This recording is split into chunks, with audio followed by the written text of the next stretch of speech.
Picture this. The world is still asleep, wrapped in a quiet so deep you can almost hear the earth breathing. That's where I find myself most mornings, standing on the edge of a dew-kissed trail, the first light of dawn creeping through the branches. My name's Serena, and at 33, I've learned that nature isn't just a place, it's a feeling, a pull that's been with me since I was a kid chasing fireflies in the backyard. It's where I'm whole. And it's where I found my heart in Luke, my husband, the man who can turn a simple hike into an adventure just by being there. We've built a life on these quiet moments, his hand slipping into mine as we navigate rocky paths at sunrise, or the way we collapse into laughter when our marshmallows catch fire, turning into tiny, charred disasters over the campfire. Those are the memories that stitch us together, tighter than any knot. Luke's got this way about him, a steady warmth that makes you feel safe, like no storm could ever touch you.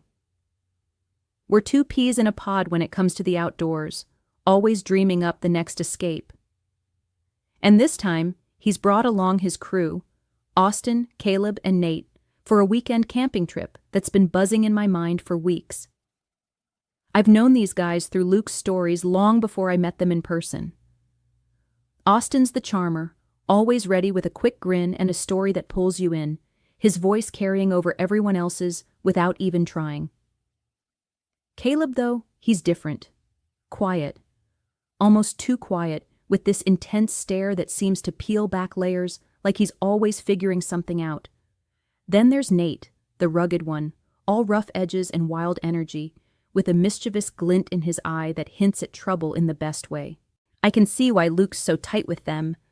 Their banter is full of old inside jokes, references to crazy trips and near misses that make me smile even if I wasn't there. It's like they've got their own language, and I'm just starting to learn the words. The idea for this getaway came out of nowhere, on a random evening when Luke and I were tangled up on the couch, half watching some forgettable show. His voice was low, almost a whisper, as he turned to me and said, "Just to unwind. You deserve it." That was all it took. My mind was already racing, picturing glassy lakes reflecting the sky, towering pines stretching endlessly upward, a world away from the grind of emails and errands. I could practically smell the crisp, earthy air before we even packed a bag. And packing we did. Tents, sleeping bags, a cooler stuffed with sandwiches and beer, every little thing we'd need to disappear into the wilderness for a few days. The drive to the forest felt like a ritual. Hours of winding roads with Luke's hand resting on my knee, the hum of old rock songs filling the car. The first morning at the campsite hits me like a wave of pure, unfiltered peace. I wake to the sound of birdsong, a chorus of trills and chirps weaving through the stillness, pulling me out of sleep. Beside me, Luke stirs, his breathing soft and steady, and I can't help but smile as I nudge him awake. We unzip the tent together, the cool metal of the zipper biting into my fingers, and step out into a world painted in soft grays and golds.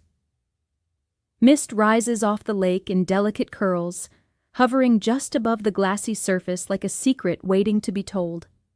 The air is sharp, crisp enough to sting my lungs in the best way, and I wrap my hands around my arms, shivering just a little as we set up a small camp stove. Luke and I share a quiet coffee, the steam twisting and dancing in the chilly morning air, blending with the mist. The others, Austin, Caleb, and Nate, are still tucked away in their tents, the faint sound of snoring drifting over. It's just us for now, and I savor it, the silence between us as warm as the mug in my hands. By mid-morning, everyone's up, and we're off on a hike through trails so dense the sunlight barely sneaks through the canopy. The ground crunches underfoot, a symphony of dry leaves and snapping twigs, and I breathe in the earthy scent of moss and pine. We weave through the forest, stopping now and then to snap photos of a hidden waterfall we stumble upon, its water cascading over jagged rocks in a shimmering curtain. The sound of it, a constant, soothing roar, fills the air as we linger there. Nate's voice cuts through the moment, teasing Caleb about nearly face-planting over a gnarled root a few yards back, and we all burst into laughter, the sound echoing off the trees. Caleb just shakes his head, a sheepish grin on his face, while Luke points upward, his voice tinged with excitement as he spots a rare bird perched high in the branches, a flash of vibrant blue against the green. His grin is wide, proud, and I feel my chest swell watching him, knowing how much these small discoveries mean to him. As we hike, I notice little things, moments that seem innocent enough at first. Austin offers to carry my backpack when I adjust the straps for the third time, insisting with that easy charm of his. His fingers brush mine as he takes it, a fleeting touch that shouldn't mean anything, but I feel the warmth of it linger on my skin. Later, when we stop for lunch on a rocky outcrop, Caleb sits close, closer than necessary, his shoulder almost grazing mine as he leans over to point out shapes in the clouds drifting lazily above us. "That one's a dragon, see the tail?" he says, his voice low, and I nod, though I'm more aware of his nearness than the sky. Then there's Nate, laughing a little too hard at a dumb joke I make about squirrels' hoe.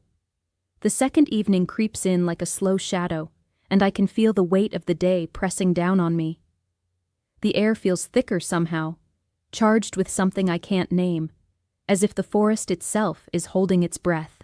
We spent the afternoon by the lake, lounging on sun-warmed rocks, dipping our toes into the icy water, and letting time slip away in lazy, sun-drenched hours. Laughter came easy then, but now, as we trudge back to the campsite, there's a heaviness in the silence between us, unspoken words hanging like low clouds. We gather around the campfire, the familiar crackle of burning wood filling the space, and I try to shake off the strange feeling gnawing at me. Luke, always restless with a camera in his hands, suddenly perks up. "I'm gonna head to the other side of the lake," he says, his voice casual but brimming with excitement. "The stars over there should be unreal tonight, perfect shot." I watch him grab his gear, his trusty camera slung over his shoulder, a flashlight clipped to his belt. He leans down, his lips brushing my forehead in a quick, tender kiss, and murmurs, "I'll be back soon. Promise." Then he's gone, swallowed by the darkness beyond the fire's glow, his footsteps fading into the night. I'm left with Austin, Caleb, and Nate. The four of us circled around the flickering flames, wine glasses refilled from a bottle we've been passing around. The fire snaps and pops, sending sparks spiraling into the black sky, and I pull my jacket tighter around me, feeling the chill of the night settle into my bones. At first, it's just small talk, the kind of idle chatter that fills empty spaces, stories about past trips, guesses at what Luke might capture with his lens. But I notice the shift, subtle at first, like a breeze turning sharp before a storm. Austin slides closer on the log we're sharing, his shoulder brushing mine as he points upward, his finger tracing an invisible line in the sky. "See that? That's Orion's belt," he says, his voice smooth, almost too smooth. His hand lingers, dropping from the air to graze my shoulder, then higher, his fingers threading lightly through my hair. My breath catches, a jolt of unease mixing with something warmer, something I don't want to name. Before I can pull away, Caleb is there, moving silently behind me. His presence feels heavy, almost suffocating as he steps close, his arms slipping around my waist with a confidence that stuns me. His breath is warm against my neck, sending a shiver down my spine that I can't suppress. "Relax, Serena," he whispers, his voice low and rough, and I feel the heat of him through my jacket. Then Nate is beside me, his thigh pressing against mine as he shifts on the log, closing the last bit of space between us. His voice is a murmur, so quiet I can't make out the words, but the tone, low, suggestive, sends my pulse racing. I'm frozen, my heart hammering in my chest, caught between shock and a dark, forbidden thrill that creeps up from somewhere deep inside me. I should stand, walk away, say something, anything, but I don't. I can't. Then one of them, I'm not even sure who, leans in, their lips brushing my ear as they whisper, "He knows, he wants you to let go." The words hit me like a punch, my mind reeling with questions. Luke? Could he mean this? Did he leave me here, knowing, wanting? I'm drowning in confusion, in the implications, but before I can untangle it, something in me snaps. I give in, right there by the campfire. In the heart of the wild forest, with Luke's 3 friends, I betray him. The heat of their bodies surrounds me, warmer than the flames, searing into my skin as hands and breaths tangle in a frenzy I can't control. The crackle of the fire mirrors the chaos in my chest, every snap and hiss echoing the storm inside me. It's raw, overwhelming, a collision of desire and destruction. The moments after are a blur, a haze of guilt and adrenaline that clings to me like damp fog. My breath is still ragged, my skin flushed with the heat of what just happened, as I pull my jacket tighter around me, trying to anchor myself back to reality. The fire continues to crackle, indifferent to the wreckage in my heart, casting flickering shadows across the campsite. Austin, Caleb, and Nate are quiet now, their earlier intensity replaced by an awkward stillness. They avoid looking at me, their eyes darting to the ground or the flames as if they're just as unsure of what comes next. My mind is a storm, replaying every touch, every whispered word, and the sickening realization of my betrayal. Luke, my Luke, the man whose steady warmth has been my safe harbor. How could I do this to him? My stomach twists into knots, nausea rising as I imagine his face if he ever found out. I want to disappear, to sink into the earth and let the forest swallow me whole. Then, out of the darkness, a figure emerges. My heart stops as I see Luke stepping into the circle of firelight, his silhouette sharp against the night. His face is unreadable, a mask of shadows and faint orange glow, and in his hands, he clutches his camera like it's an extension of himself. The air grows heavy, oppressive, as if the very atmosphere is pressing down on us. He doesn't say a word at first, just moves with a deliberate slowness that makes my skin crawl. He sets the camera down on a nearby rock, the motion so precise it feels almost ritualistic, like he's placing a piece of evidence before a judge. I watch, frozen, as my thoughts race in a frantic spiral. Fear claws at me. Does he know? Could he have seen? Shame burns hot in my chest, mingling with confusion as I search his eyes for any hint of anger or hurt. But there's nothing there. Just a cold, detached curiosity that chills me more than any rage could. It's like he's studying us, dissecting the scene with a clinical distance that makes my breath hitch. The others shift uncomfortably around me, their unease palpable. Austin fidgets with a stick, snapping it in half with a sharp crack that makes me flinch. Caleb stares into the fire, his jaw tight, while Nate rubs the back of his neck, avoiding Luke's gaze entirely. We're all waiting for an explosion, a storm of fury that feels inevitable, but it doesn't come. The silence is worse, a suffocating weight that presses against my ribs. I notice the small things, the tiny actions that ratchet up the tension until it's almost unbearable. Luke's fingers linger on the camera for a moment too long, hovering over the buttons as if deciding something. Then there's a faint click, barely audible over the fire's pops and hisses, as he stops a recording I hadn't even noticed was running. My stomach churns violently at the sound, a wave of dread crashing over me. Did he capture it? Did he record everything, every whisper, every touch, every moment of my weakness? My mind screams at me to speak, to ask, to beg for forgiveness, but the words stick in my throat like thorns. I'm too afraid to break the silence, too terrified of what I might hear in return. His shadow stretches long and distorted across the ground, warped by the uneven terrain and the flickering light, making him seem larger, more ominous, like a specter of judgment looming over us. The fire snaps again, a sharp burst of sound that cuts through the quiet, and I nearly jump out of my skin. Every second drags on, each one heavier than the last, as we sit trapped in this agonizing limbo. I can feel the sweat beading on my forehead despite the cool night air, my palms clammy as I clench them into fists in my lap. My heart is a drum, pounding so loud I'm sure everyone can hear it, a relentless rhythm of panic and regret. I keep stealing glances at Luke, trying to decipher that unreadable expression, but it's like staring at a locked door with no key. His calm is eerie, unnatural, a stark contrast to the chaos. And then Luke speaks, his voice slicing through the suffocating silence like a blade. I knew you'd break. I just wanted to see what it would look like when she did it with you.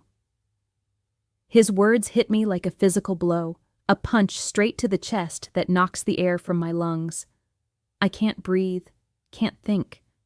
As the meaning behind them unravels in my mind, each syllable a shard of glass cutting deeper. He knew. He expected this. Not just expected, he orchestrated it, planned it, like some sick, twisted experiment. My eyes dart to the camera on the rock. That tiny red light I hadn't noticed before now, blinking off with a finality that makes my stomach lurch. He recorded it, every moment, every touch, every betrayal, captured, preserved, a permanent scar on a device that once held our happiest memories. I can almost hear the faint hum of the recording stopping, a sound that echoes in my ears louder than the crackling fire. My gaze snaps back to Luke, searching his face for something, anything, anger, pain, disgust, but there's nothing. Just a chilling satisfaction, a glint in his eyes that's colder than the night air around us. It's not the look of a man betrayed.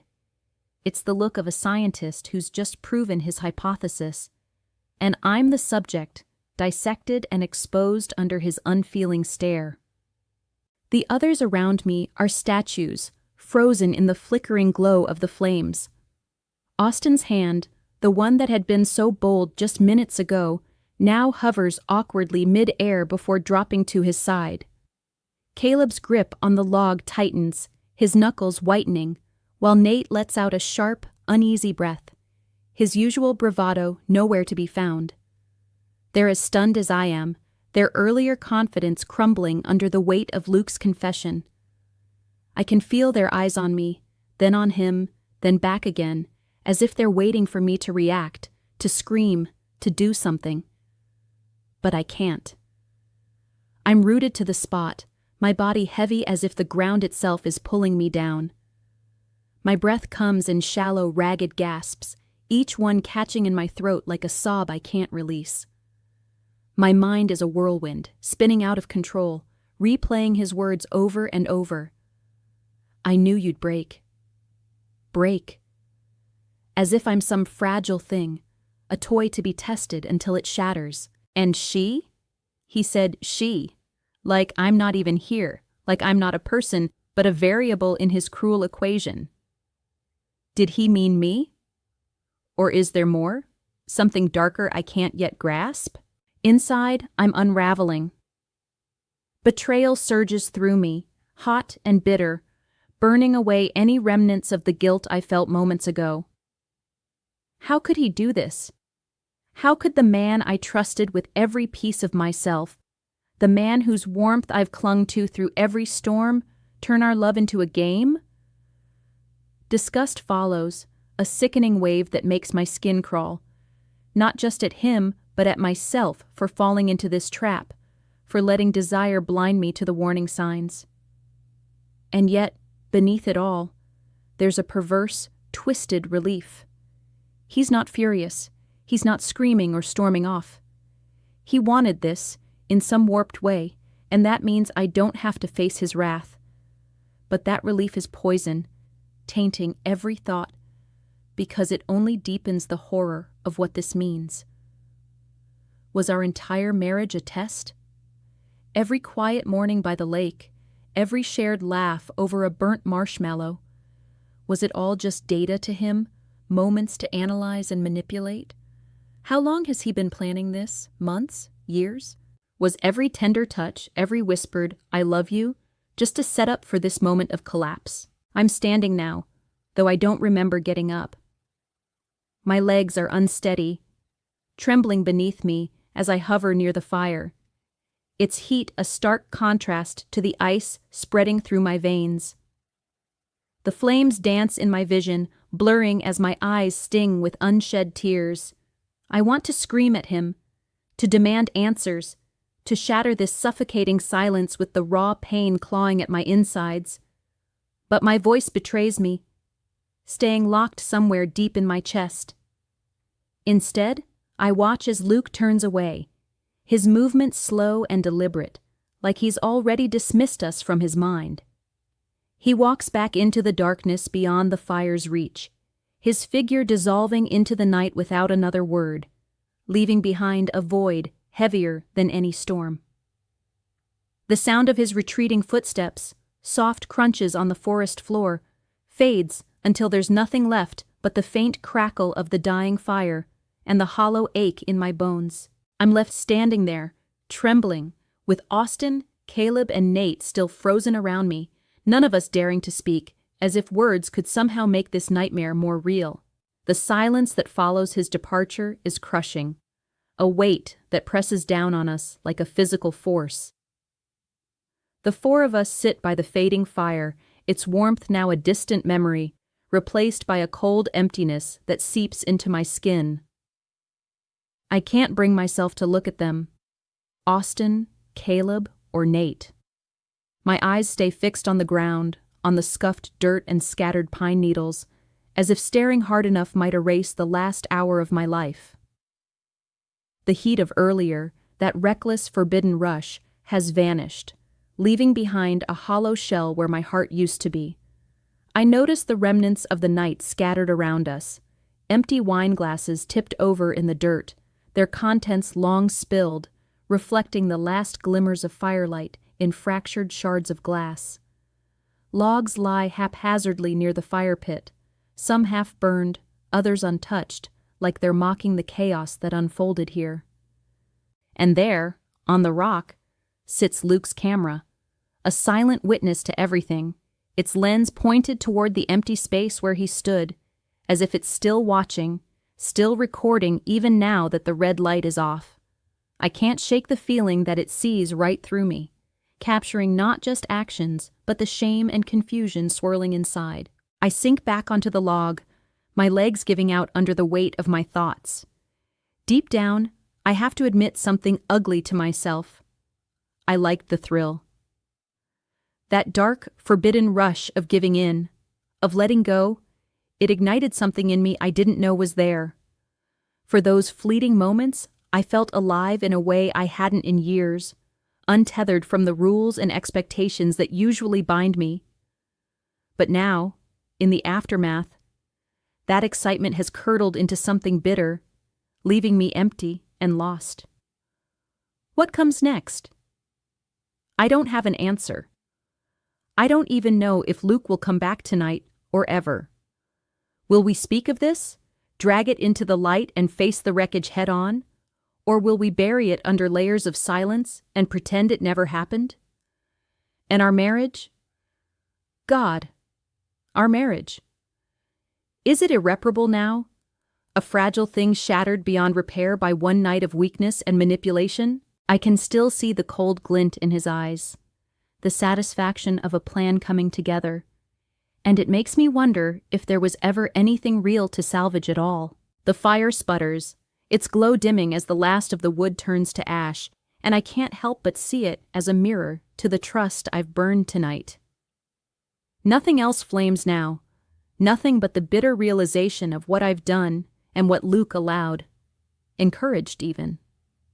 I glance around at the forest that surrounds us, its towering pines and dense undergrowth once a place of solace, a sanctuary where I could breathe free. Now it feels like a cage. The shadows cast by the trees stretching long and jagged, trapping me in their grasp. The air, once crisp and invigorating, now feels suffocating, thick with the scent of smoke and regret. Every rustle of leaves, every distant hoot of an owl seems to whisper accusations, amplifying the unease that gnaws at my core. I question everything, my own desires that led me here, so easily swayed by temptation, and Luke's motives, so calculated and cruel. Did he ever love me, or was I merely a pawn in his elaborate game, left now to wander through the shadows of my own choices, searching for a way back to the light? Don't forget to subscribe, like, and comment if you enjoyed this story. This will help us create more engaging stories for you.